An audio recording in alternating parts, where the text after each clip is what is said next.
Lolth is one of the most famous villains in all of D&D history, right? Going down to the very, very early modules that would come out, which was the Queen of the Demon Web Pits. That was Lolth. And she's made her presence felt in many other D&D campaigns since. Lolth is a goddess. She's not a demigod, she's not a powerful demon only, she's a full-on goddess. That means something in the D&D world, meaning she's a very, very powerful character and a very famous character. Lolth has her drow followers working on this very large plot that she has to basically take over Toril, the planet that they're actually on. And one of the ways that she's going to conquer this world is with this ritual that the drow do. It's called the Darkening. Darkening is a magical form of night. It's almost like an eclipse or something that follows the drow with them wherever they go. The drow are much less powerful when they're not in the darkness.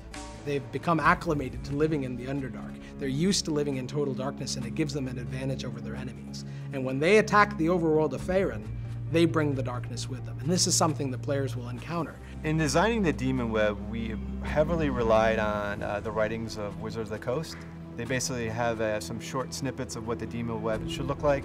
And so we took those writings and we tried to realize them with a concept artist. We heavily collaborated with Wizards of the Coast to make sure we were hitting the right vision, and it was in line with what they thought as well.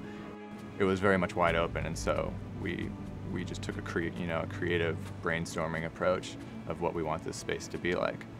The biggest challenge with the Demon Web is it's a large space. Basically the Demon Web is a void that has a bunch of asteroids and planets that have been destroyed under the reign of Lolth. Her main lair is the main gravitational force that binds it all together. Everything's kind of held together with webs and whatnot.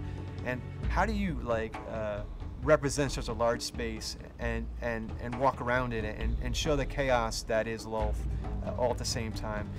The cool thing about the Demon Web is it's really not like any other space, in that it's this kind of free-floating void in which there are all these broken pieces of world that have been, sucked in to this space by Lolth and almost caught in her web.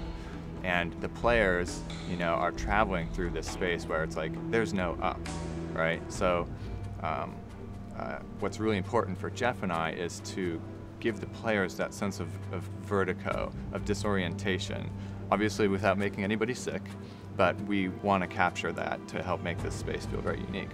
For me, just the epicness of it, that's really hard. We set our bar really high from basically the concepts and the CG videos we've done.